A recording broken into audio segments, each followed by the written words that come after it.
Welcome to Ascension with V, where we talk about spiritual awakening, ascension, and everything in between. I'm your host, Stashia Jeanette, aka V, and today we have a special guest who's about to take us on a journey with their unique experiences and gifts. Brandy Anderson, you have an amazing book called Through the Veil that is out and people are able to check out and read. I want to know all the things about how we got to this point. How did you get to where you were like, I've got this gift. I'm now able to communicate with my grandmother. I want to know about it. Yeah. Yeah. So in 2014, I had a spiritual awakening, and that sent me on a journey of just seeking out ultimate truth. And I Okay. spent several years in the church, just sifting through all of the theological nuances, trying to iron out a theology that I could rest in. And Right. ultimately, I found mainstream Christian answers to life's most important questions just less than satisfying. And from there, I sort of went into a more contemplative space. So it was more experiential, less, conceptual. And in that space, from within that space, my grandmother was nearing the end of her life. And so when she crossed, I should back up and say that when we are nearing the end of our physical lives, the veil between the spiritual and the physical becomes thin. Hmm. And at the time of our actual crossing, that thin veil opens into a portal and we slip through, and it's usually an instantaneous phenomenon. Right. But my grandmother resisted death. She had an aversion to death. She did not want to die. She was afraid of death. And so, in her resisting, she initially became stuck in her crossing, Yeah. and it caused her portal to remain open. And but within a short amount of time, she became unstuck. She gained some perspective about her situation and was able to go ahead and cross. But her portal at that point was open still Right. because she had been stuck. And because of this, it allowed her to be able to manipulate the physical realm in ways that she would not have been able to without a portal. And so a month or so after she crossed, she reached out for the first time. She turned the television on. It's a Roku smart TV. And so she Okay. turned the television on. She navigated to the search bar and she typed the word hello. And my family who live in that house ran out of the house screaming in fright, like they were completely horrified. And and then, so as soon as they were afraid, the activity stopped, the TV shut off. But then in a couple of days, it happened again. This time the TV popped on, navigated to the search, and the word love appeared in the search bar. But my family still, they were having none of that. Still, they ran out shrieking in fright. Right. And this it persisted. She would continually try to reach out, and it would just unnerve my family. My aunt actually moved out. She was so rattled by it. And they would call me, panicked, like what to Right. do. And they had, they saged and prayed and cleansed in case it was something malevolent. And they tried to determine if it was someone in the physical realm playing a joke, like maybe a hacker. They looked at the cameras on the perimeter. And Right. ultimately, they just couldn't, figure out the source of it. And it persisted. Um, So eventually I said, why don't I come over and we'll look into it and just see, engage with whoever or whatever it is and try to get to the bottom of this. And in my mind, I really thought it was someone probably in the physical manipulating the television somehow. right. But then in the back of my mind, I was like, but what if it is Granny? You know? Right. So either way, we need to figure out what this is. So, so I went over and while I was there, we didn't attempt communication.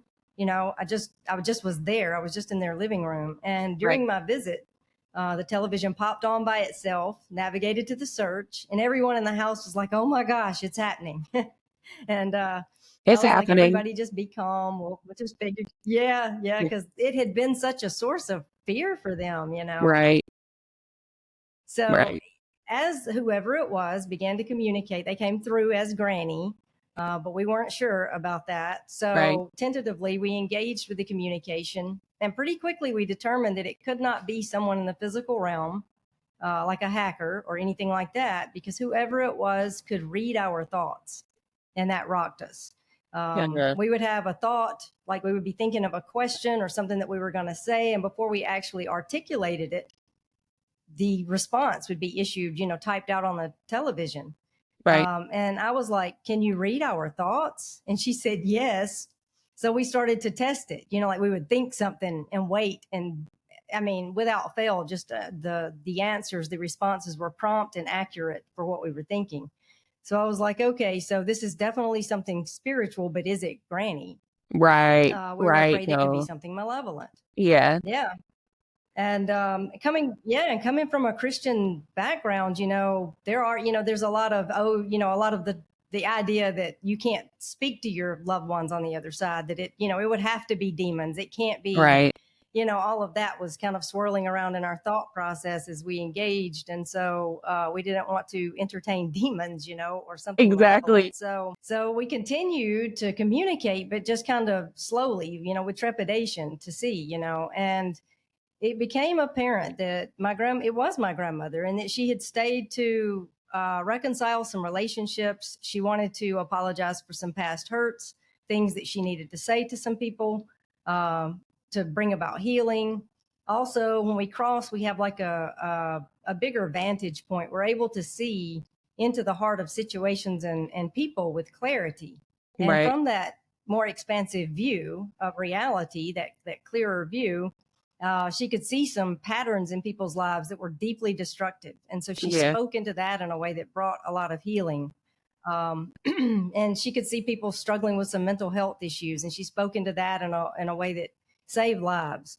Right. So all of the communication was centered around, bringing about health and wholeness, Yeah. and wrapped in love. And none of it, was fearful. If it was something malevolent, it would have stirred up dissension or created fear and Right. intimidation, that kind of thing. And we've had sustained communication with my grandmother for the past 3 years, and the fruit of it has been nothing but good.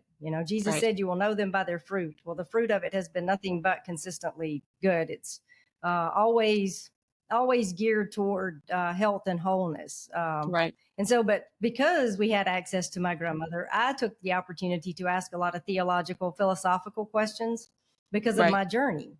Exactly. I was on a conscious spiritual journey. So she didn't stay to tell me these things. That wasn't her motive in staying and in communicating and reaching out.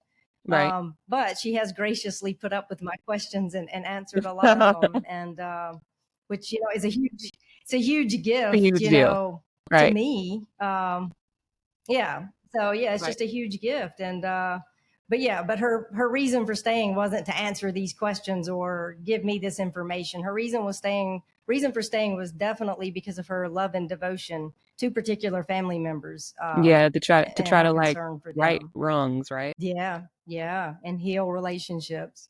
Yeah. So your spiritual awakening journey, what was that like for you? Well, I came from a Christian background. My parents, my family, all Christian, context. But at the time of my spiritual awakening, I really wasn't practicing any form of religion.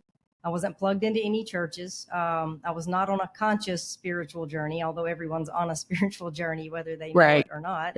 Right. Um, so I was just doing my thing, just living my life. Just out of nowhere, a depression hit me.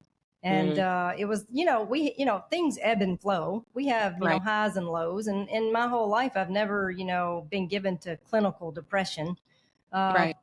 But I have seasons of, depression. Everyone has ups and downs. And Right. so in my mind, I thought, well, it'll lift, Yeah. So every day that I felt this intense heaviness, I would just think, well, it'll lift, Little- things come and go. It's just a season. But it Right. didn't lift, it persisted. And it was just really Mm, weighing me down. And it got heavier and heavier. And I see now, looking back in retrospect, that it was definitely philosophical, depression. It was not clinical depression. It was yeah. existential dread, if you will. Yeah. So yeah, and it finally it culminated into this.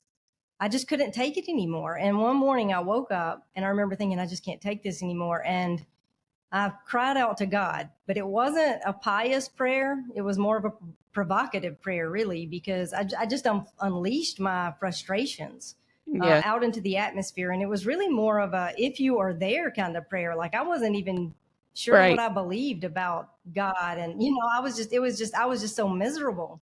Right. And in the midst of that, I remember I was just so many emotions. I was speaking verbally, like, you know, I was saying things out loud.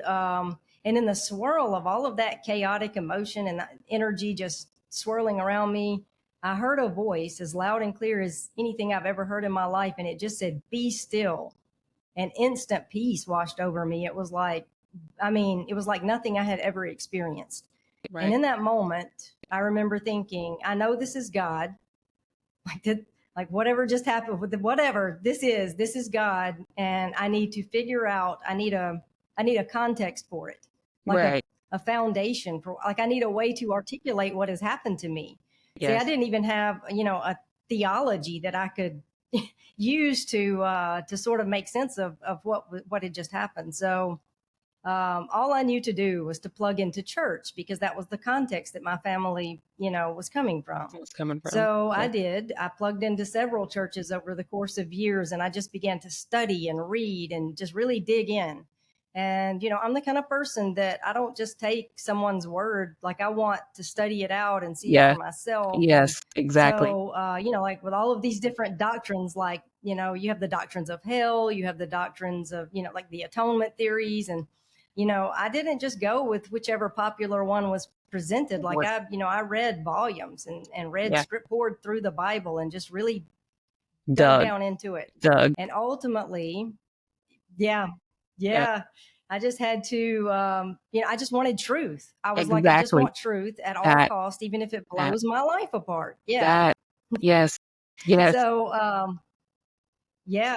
And it ultimately brought me to a place where I'm like, this is not it. Like, whatever it was that I experienced in my awakening, Mhm. I didn't find it in the church. I didn't find it in their doctrines and their Yeah. ideologies. And I did all the things, you know, if they said get in a group, I got in a group. If they Yeah. said lead a group, I led groups. You know, all of the things, you know, join a Yeah. serve team, do this, do that. You know, Mm. I was desperately looking for that Trying. peace, Yes. whatever, you know, that would transform me into, yeah, I was like, how do I get to that experience that I had? How Yes. do I get that? Yes. And yeah, all of it just fell short. This So wasn't it. yeah, I wouldn't say, you know, yeah, and it's not Christianity, it's mainstream Christian theology, you know, Yeah. that's the real issue. So Yes.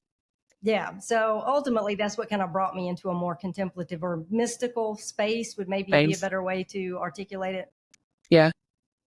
So now, what is your viewpoint and thoughts on organized religion and how it kind of has muddied the water of what the truth of the divine actually is? There's this thing, and I say it frequently, where it's like mainstream religion wants you to look outside of yourself for that connection to God. Like, for example, going to the pastor when you have a problem, like let the church and congregation pray for you. You know, let the pastor, you know, why do you have to have a middleman to build a relationship with the divine? Yeah. Yeah, that's totally been my experience. And the way that, you know, and I was just having this conversation with someone the other day. It's, we can't, we get cut off from our intuition in these churches because we're taught that Yeah. we can't trust ourselves. And they Yeah. say the heart is deceitful above all things, you know, Yes. and that one verse, you know, they sever you from the voice of God because Immediately. your intuition is the voice of God. And yeah.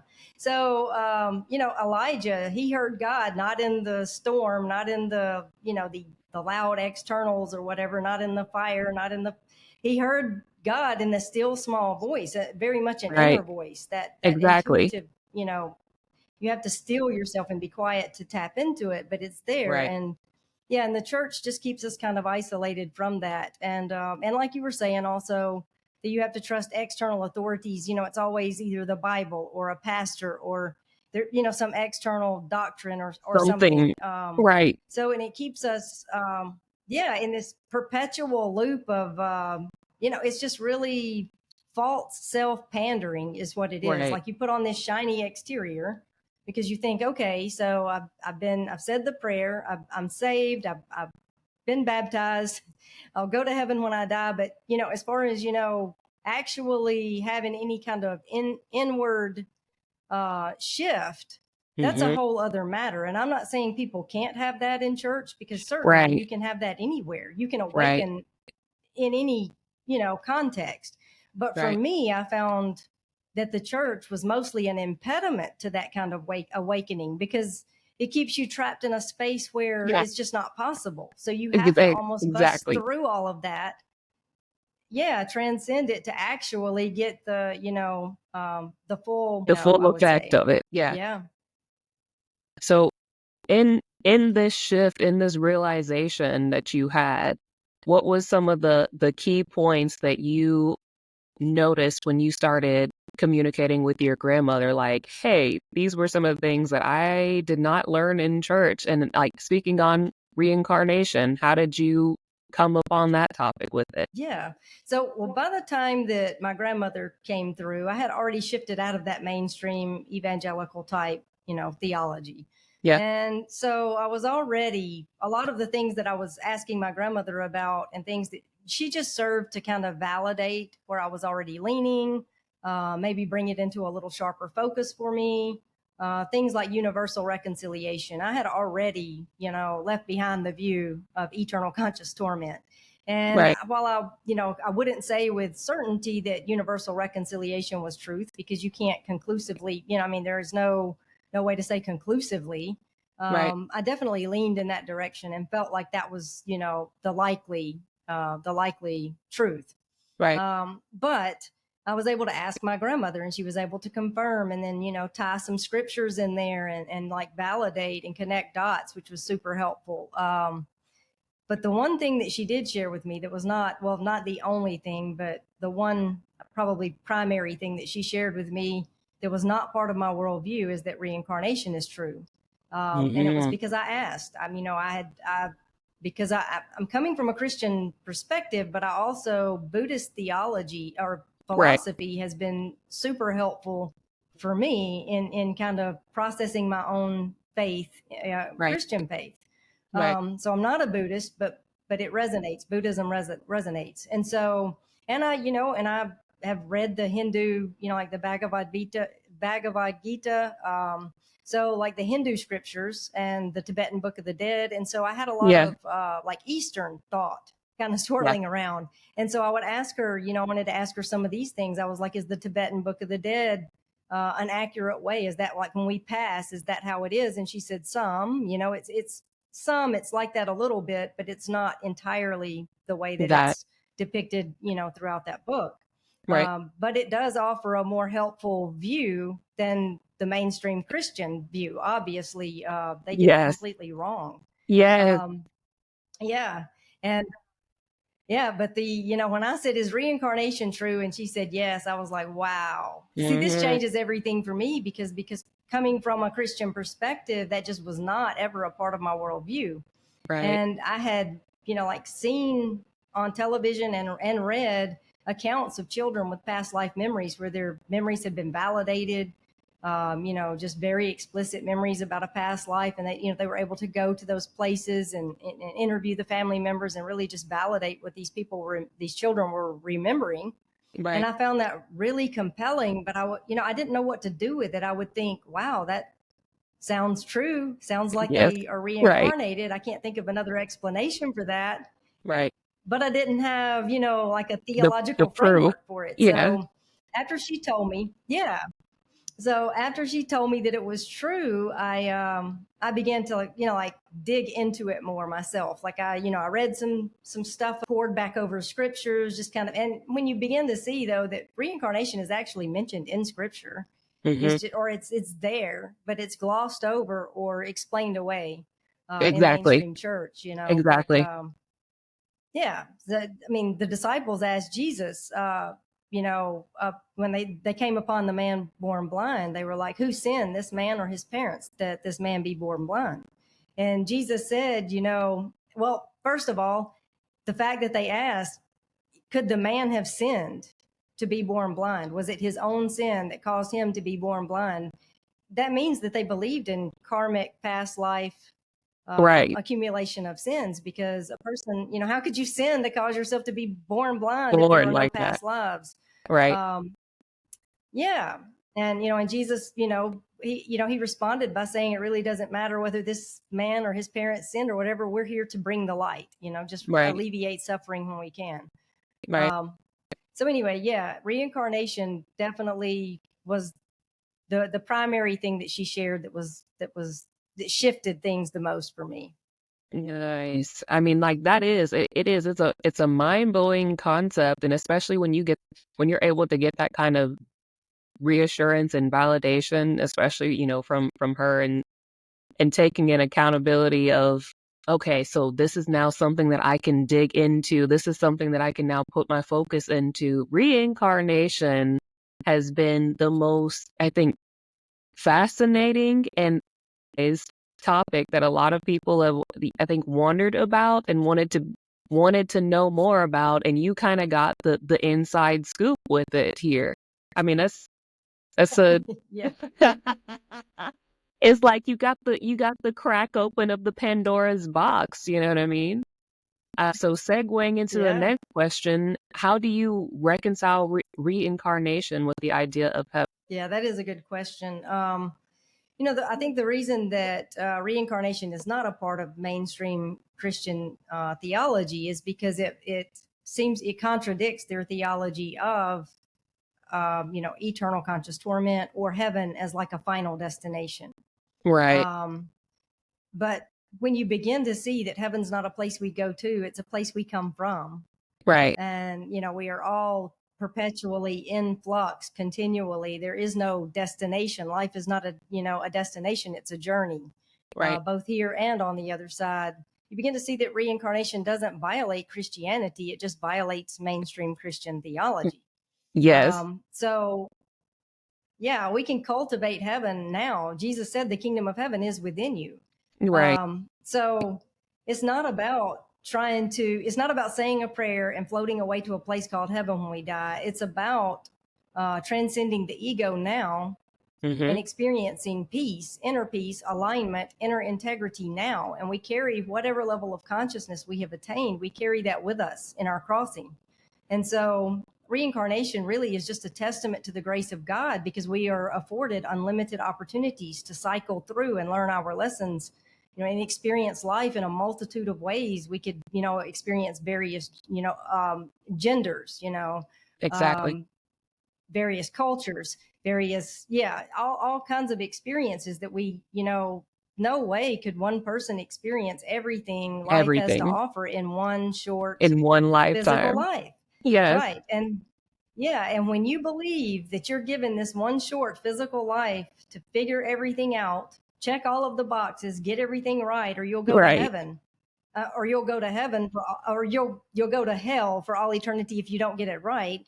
That's a very nihilistic view of right. reality. I mean, um, But it's a some view people, that we their all, lives are cut short.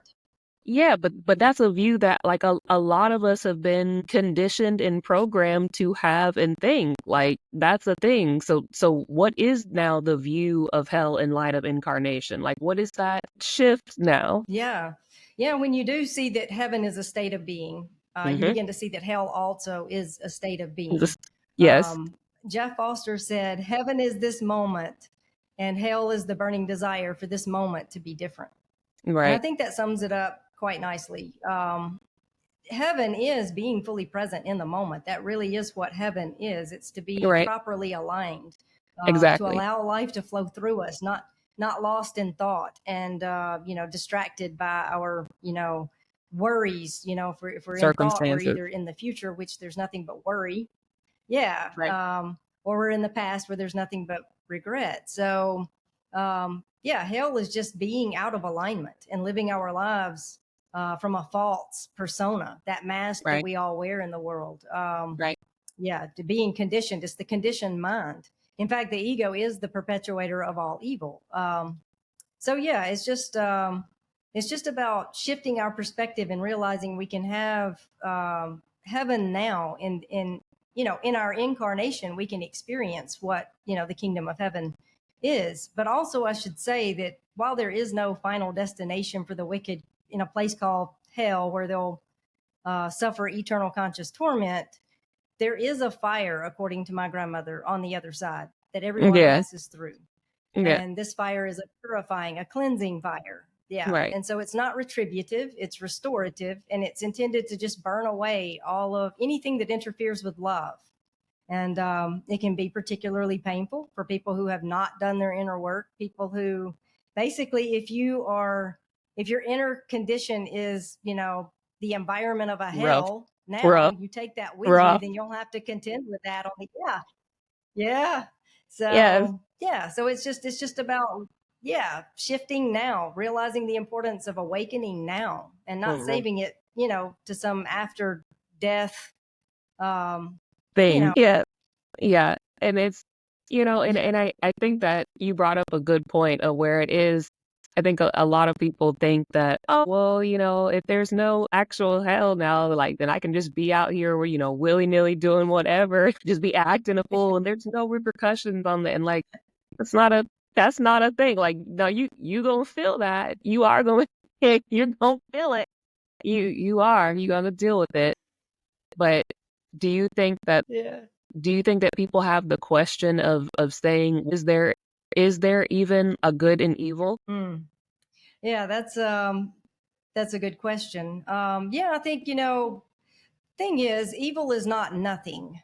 We Right, feel it. We perceive it. But I would say evil is relatively real.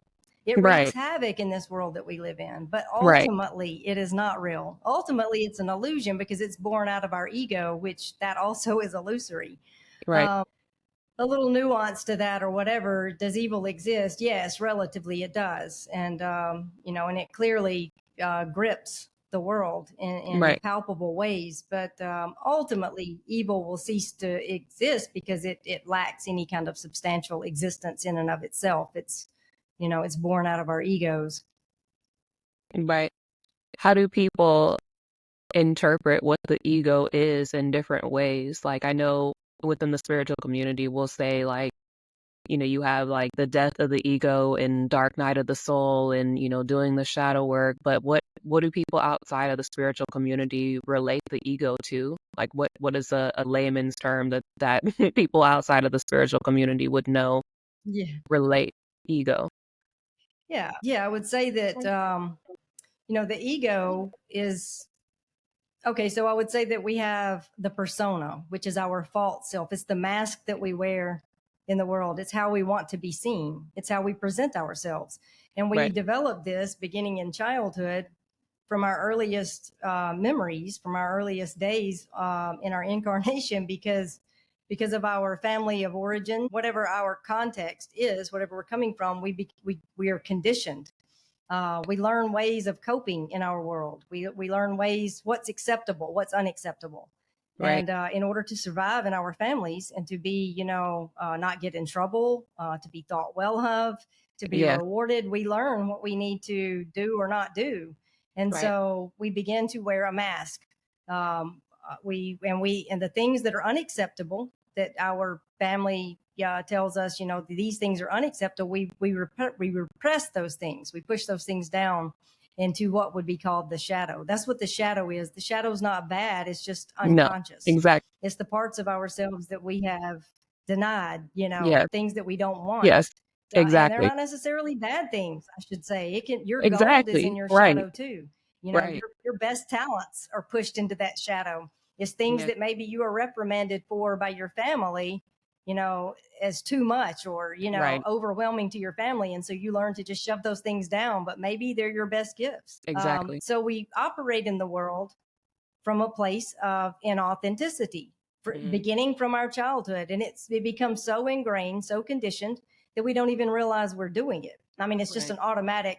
And the early years in our life, we are deep, heavy in our egos. And then finally, we come to a place where maybe we exhaust the limits of this yeah, ego. The persona it comes to a point where it doesn't it doesn't work anymore. We realize that the limitations. We hit a wall. Yeah. And that usually presents in like existential angst, depression, that kind of thing. And because all of life is designed to awaken us, that's just the universe's way of saying, hey, wake up out of this slumber and get out Number. of this false way of operating. Yeah. And get into alignment. It's life's way of trying to wake us up out of the illusion. Right. But yeah, so I would say that that's what the ego is. And we don't kill the ego. Right. The ego really is what keeps us tethered to this world of form. If we were to kill the ego, we would cease to be incarnated. You transcend the ego. And by transcend, what you do, you have to bring what's in that shadow to light, all of the Right. things that you denied, repressed about yourself, welcome that with compassion, and Mm. bring everything into balance. Yeah. And I personally think that that's a lot of the issue in the church, is that people aren't actually doing this shadow work. They're not That actually coming into alignment or being taught how to, that yeah, instead they're just putting on this math. churchy veneer. And Correct. so it's the false self. It's just a religious false self. Yeah. Yeah. So, I think it's Ken Wilber said that most of the church is just the false self dressed in drag. And he was Yeah. so right, because that's what it is. People just shift. They just shift into the church, and then they still have the false self, but now it's a religious false self. It's a Right. spiritual false self. Right. Um, yeah, so it keeps people very Duh. fragmented, sadly. Yeah. Yeah, because if you believe that you have done the right things and you're going to heaven when you This. die, you are This. stuck, because This. you don't dig in anymore. You don't question, you don't seek. Yes. You're like, "Oh, I have Yes. arrived." And that is the worst place to be, because It's the we never worst. arrive. I mean, they're No. continually in. Yeah. Yeah, I have said this so much to people where I'm like, holy cow, did they do a number on us and the people of this planet? Like, so many people are just enslaved, and I feel terrible because they inherently really think that they have done the right thing to like get that that Oh, stamp of yeah. approval or that gold star, the all the things, the all access pass, right? And little do they know they're just stuck, like stagnant and stuck. I know. And it's just like Yeah, and I mean that. Yeah, I mean I get it, because I have been there. I mean, it'll we all, same, like anybody who has passed through that system. Yeah. right? So it's like no judgment. I get it. But it's sad though when I see people who are so entrenched in it that they cannot hear. At Because all. even when I was in it, like I passed through it. Yeah, I was still very open to Right. hearing alternate views. I mean, that doesn't mean I'm Right. going to accept a view, but like I want, but truth is the most important thing to me. And Yeah. so, not my idea of what's comfortable, not my Yes. social group. See, that's another thing. People are plugged into the church. That's their The whole world, comfort. their social activities, everything. Yeah. And so to deconstruct that, Yeah. step away from that would be to alienate, isolate yourself. And it's Yeah. frightening. Yeah, but that But but yeah, that for me, that wasn't isolation an issue. that isolation phase is, like, Go needed, ahead. though. Do you know what I mean? Like, you find yourself and who you really Yeah, are in solidarity, like, that's just a part of it, but you're right, that's a huge component to why a lot of people don't want to step outside of the traditional organized religion thing, because it requires them now to be alone and then also to have to embrace this whole new perspective of things on their own, and it is just, yeah, but yeah.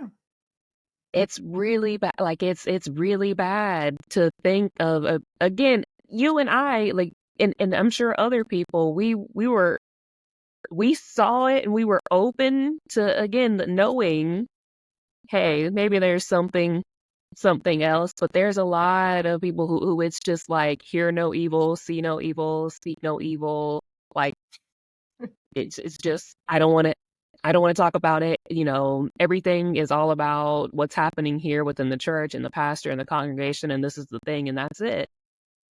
Yeah. Have you faced Yeah. backlash from people who have known you when you were in the organized religion? Yeah, a little bit. Because, I passed through the church rather quickly. I mean, it was years, that I spent, studying out everything, plugged into the church in that capacity. So, I mean, it was several years, but Right. I wasn't one of those people who had just been in it since birth. And even as Right. I journeyed through it, I don't know. I mean, like I said, I was always questioning and, and studying and learning and seeking truth. That's the Right. thing. I want truth at all costs. And so I don't know. I wasn't what's the word? I guess I wasn't overly concerned with those connections. I mean, not that I didn't value the people that I met or whatever, but I could easily let that go if it took me in another direction. Like Right. I realized, I Exactly. recognize that Exactly. not all people are my people, and that's okay. That But I have had some people that they pushed back a little bit, like maybe on social media when they saw, they would, argue a little bit. And it was always, it's like, I'm telling you this in love. And then they would proceed to tell me, hey, you're basically in a very kind way saying you're going to go to hell if you don't y believe these things and do these yes. things. It's very fear based, Yes. very conform to my way of thinking Or so that you that's don't go it. to hell. But I Yeah, don't or want to hear that's what you're it. thinking. Yes. Yeah, this is like, yeah. So, and when I would push back against that, they would unfriend me. So they really didn't push Yes. back so much as they just dropped off, which, you expect Yeah. that. I mean, because Exactly. energy, the law of attraction, right? We're all vibrating at different frequencies. And so Right. the universe will just remove people who are not your people. And Yep. so what Yep. I'm not sharing to convince anyone or convert No. anyone or say, hey, I have all the answers, come do things my way, Correct. but I But it share is from an my own lived invitation. experience what has been powerful, transformative for me, and anyone that it resonates with, great. I'm happy Mhm. that it can be helpful. But if it doesn't Exactly. resonate, if that's not your channel, that's fine. It's Just, good. do you. And Right. yeah, Yeah. so that's kind of Yes. where I am with it. Yeah.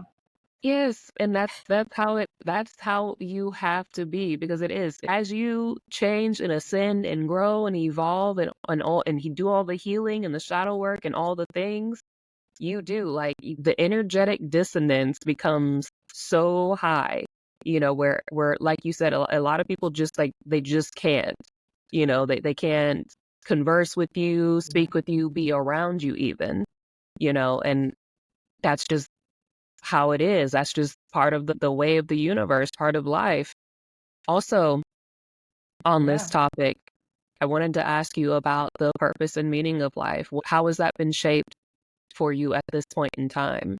Like, where are you on that view? I would say, simply put, the meaning of life, the purpose of life is to awaken. Mm-hmm. Um, so all of life is designed to awaken us. Right. That's the whole karmic cycle and reincarnation. I mean, life is not happening to you; it's happening for you. For And you. there are no Yeah. obstacles along the path because the obstacles are the path. And so Right. that's very true. That's the nature of ultimate reality. And ultimately we all do come into alignment, whether now or later. Of course, if we resist it, and the longer we resist it, we suffer. But Exactly. ultimately, everyone will be made whole. We'll come into alignment. But people say they want to know the meaning of life, and I'm a spiritual director and Jungian coach, and so that's the first thing when people come to me. That's what everyone is articulating, right? It's I feel like there's something more. There's something missing, and what is the meaning of my life? What am I supposed to do? And they're grasping for something to kind Yes, of for fill that void something and give them a desperately. sense of peace and wholeness. Yeah. Yeah. And it was Joseph Campbell who said, people say they want to know the meaning of life, but he said, I don't think that's true. What people want is to feel the rapture of being alive. And Right. that is it. People are alienated from themselves. They don't Yep. even know they are. Yep. If they're in the church, they really have they They really have really, the wrong idea. And yeah. so, Yeah. so they can't imagine why life is not going well. It's like, I've checked all the boxes. I'm doing the things. And Yeah. so why don't I have a sense of peace and satisfaction in this life? And Right. so it's about coming back to your true self. that self that you have denied your true essence, who God created you to be. You're created in the image of God, a God who Exactly. is love. And so you're created in the image of love. Your true identity is love. And Yep. so it's about coming back to that. It's about shedding off. So it's not about learning or adding anything. It's about unlearning Unlearning. and shedding some things. Unlearning. Yeah. Yeah. So that is the meaning of life. It's to awaken out of that false, that Yes. illusion, this, all of these superficial things that do not matter, and getting back to the core of who we are, where we can enjoy life, where where life flows through us. Exactly. Exactly. Yeah. That see, you I don't know where you've been all my life, but literally I've said these things so frequently, and like everyone would just look at me like this big purple unicorn, whenever I'm trying to like, Yeah. and like you're just out here speaking nonsense, and I'm like, nah, man, y'all are going the wrong way. Like, I'm trying to help, and but Yeah. you get it. I have been resuscitated 7 times. So like the life Wow. of the life and death thing, is it's a game changer, Yeah. you know? But Right. You literally know, go ahead. no, you go ahead.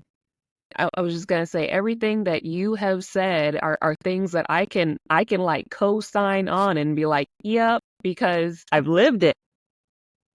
You know? Yeah. So when you came across on Yeah. my threads and you mentioned, you know, this, I was like, "Oh, we gotta talk because this is she knows some things that I've been through." Yeah. And see, I think the universe does that. I mean, that, like you said, where have you been all my life? That's the universe brought us together for a reason. It's that vibration thing. Who your people will come to you if you just do you, and don't Be worry your about who's authentic falling self. away.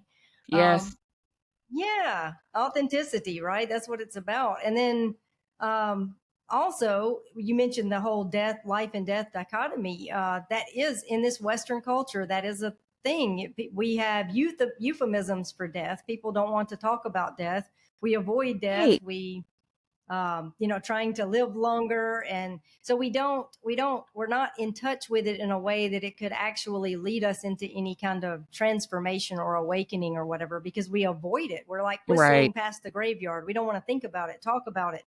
And Right. so yeah, it would be, in other cultures they do, like they like, well, we just celebrated the We Day just of the had Day Dead, of the right? But Dead. that's by and Yeah. large just it's a holiday.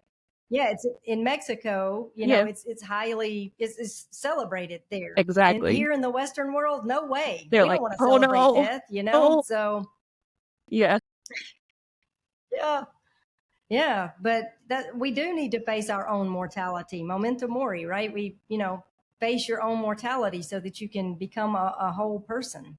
Right. I think that's something that, most people will always have that like, oh no, the fear of the unknown, the fear of the death thing.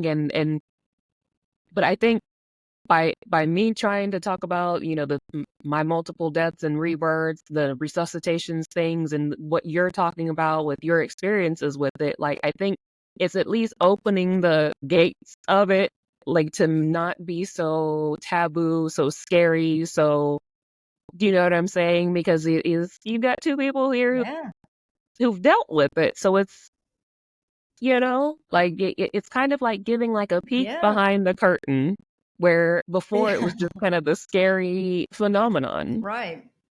you Yeah, know? The last yeah. thing that I See, and that's. Oh, go go ahead. ahead, go ahead, Yeah. go ahead. I was just going to say, because it is an unknown factor, there's a lot of fear around death, because it's Mhm. not. I think if we were to talk about it more and face it more in this culture, there Right, would be a lot less fear around it, for right. sure. And even in like in Egyptian cultures, like when people would die, they'd have a whole ceremony of things, wrap the organs up, and bring the offering, bring like fruit Yeah, and things for the you know what I'm saying? Like it's a whole yeah, thing. But it's just here, like hear it, it's just Yeah. like a weird thing that just people don't want to talk about. Anyways, but I feel like we're making good No. headway with it, honestly. Yeah. Me too. Yeah. And the last thing that I wanted to talk about was the past lives and why most people don't remember their past lives. I do, but again, I had an unconventional way of coming into the world. Like I do remember a lot of my past lives, but why do most people not remember their past lives? Yeah. Well, according to my grandmother, we don't remember because it's an opportunity for advanced learning. Right, If we were to be if we were to remember all of our past lives, it could be an impediment to actual growth because we could be right, distracted right. by things that have occurred in our past lives, by our failures, our Y- limitations, or Yeah, things, maybe wrongs done to us. yeah, Think about, we accumulate enough memories in this one life to keep us from evolving, to keep us yes, from awakening. yes, Imagine if we had the burden of every life and all of those memories. And so we aren't supposed to remember so that we could have a right, fast track to learning. We get a clean slate. It's a chance to start over and to engage with people wholeheartedly. And we right, wouldn't be able to if we could remember everything they had ever said or done, and to right. us. So that is the reason that we don't remember. And sometimes people do remember on accident, is what my grandmother says. And Yeah, really, the main reason that most people, like children who have these explicit past life memories, and many of them distressed because they're not with their family anymore, they're with this new family. She tells me that that is typically because they have reincarnated too soon outside yeah, of their time.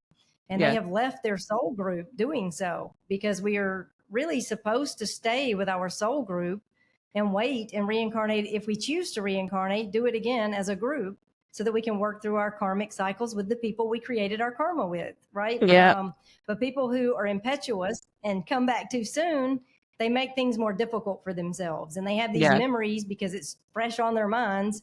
And they're also alienated from their soul group, and that's distressing. So it will set them back. yeah, But ultimately, they're still connected to their soul group, through consciousness, and one day will circle back to them, right. so they're not like eternally lost or anything. Lost. Yes. But that's the reason that some people, yeah, but that's the reason some people do remember their past lives. Yeah, and I mean, I can second that. Like there have been times where there were things that I wanted to do, and I had an inherent fear of like, oh, I can't talk about. Currently, the perfect example is this of doing the speaking out on the spiritual stuff because I remember a past life of being burned at the stake, like for speaking on it. Like, do you know Yeah, what I'm saying? So like, I can again, I can literally co-sign on exactly what you just said because and I was like, what is wrong with me? And I was hearing my spirit team and everyone telling me like, it's your past life stuff that's you're having to push yeah, through it because it's like ingrained in your soul. Like, this is what got me killed in a past life.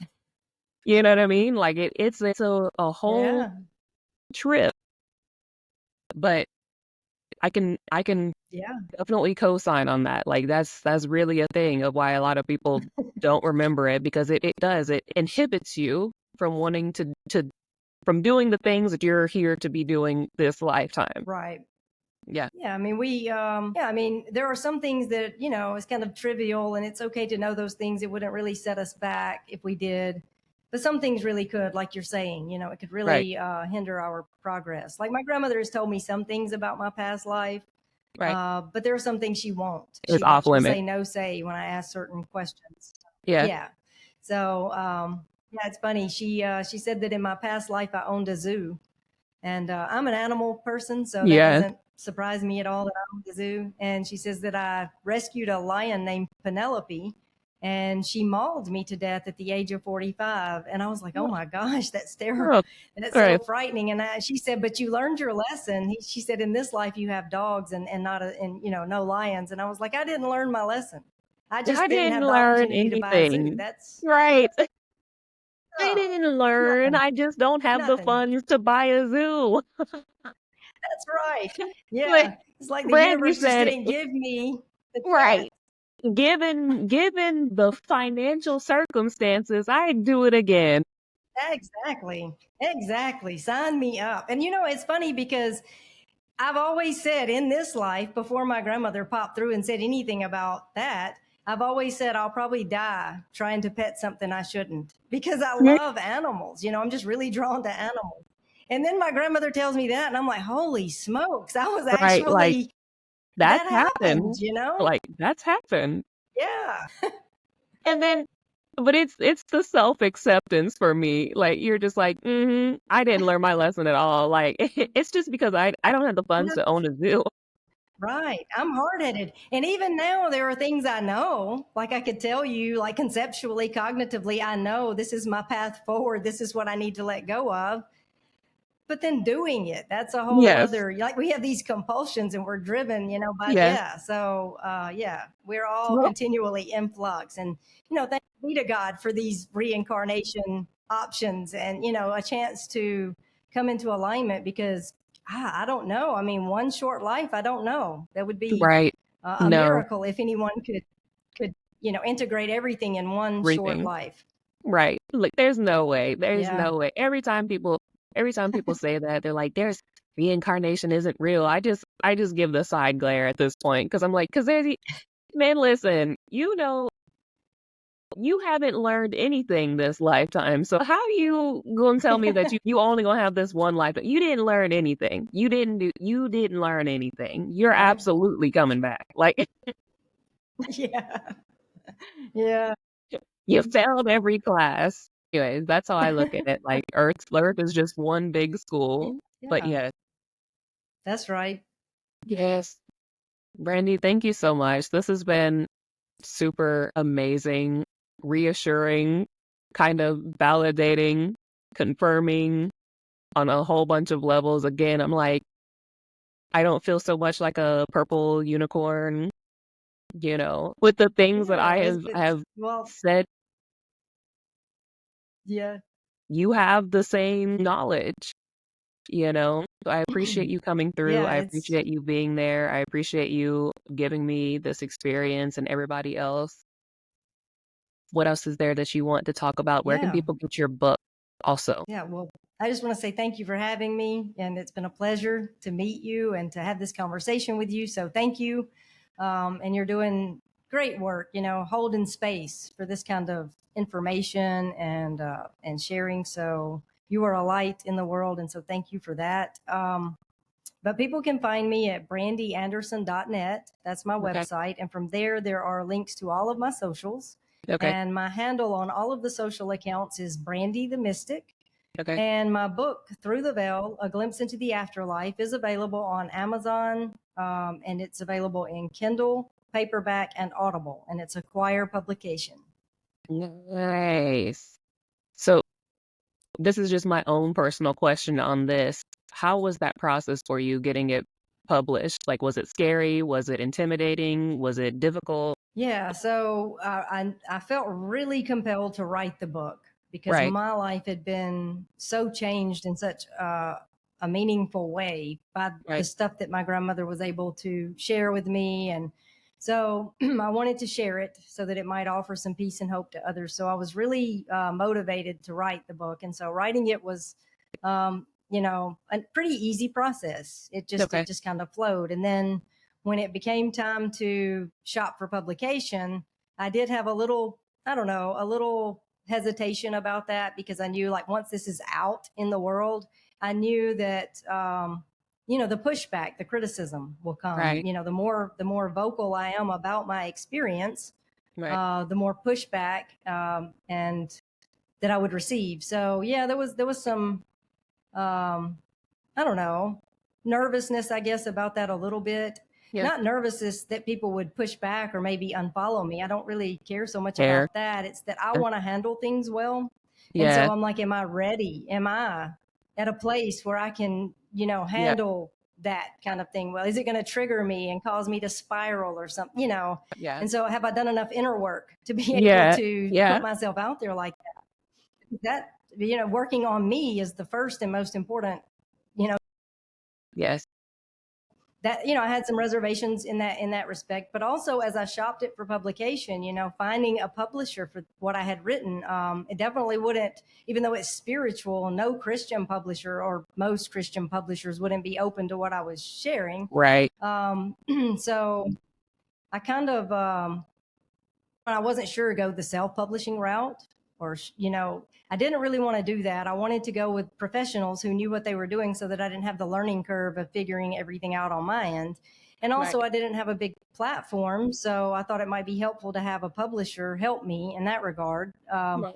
And ultimately, I followed some people who they own a publishing company. It's Keith Giles and Matthew DeStefano, and it's Choir Publishing. And I had been following them for a while, and they are in the Christian circles and the more progressive side of things. And they publish content that really rocks the boat, so they don't mind, Right. they're open to a multitude of ways of framing things or whatever. So I thought, hey, I'll reach out to them and see what happens. And so I did, and they were very open to it. And so I sent them the manuscript, and the rest is history, really. It's been a pleasure working with them. They're wonderful people to work with. I feel like the universe just aligned everything perfectly in that Yeah. regard, because, yeah, they were really the first publishers that I sent the manuscript to, and that's who I published with. So Right. it's been a pretty smooth process, actually. I love that. I love that for you. And it is like you said, it's a scary thing, but the universe provided, what you needed when you needed it. And you followed the path. And now look, Yeah. Yeah. Yeah. Yeah. I thank mean, you. it's just, and that's what it's about, really. It's about letting go and allowing things to arise in the moment. So Yes. I don't always do that perfectly. Control is an illusion, but it's my favorite illusion. Yes. Yes. But anyway, yeah. When I do Uh, let go, things work out much better than when I try to hang on. absolutely, it does. Absolutely. All right, Brandy, thank you so much for sharing your time with me. And I'm going to stop the recording and then please just hang on for a second after. Okay. Yeah.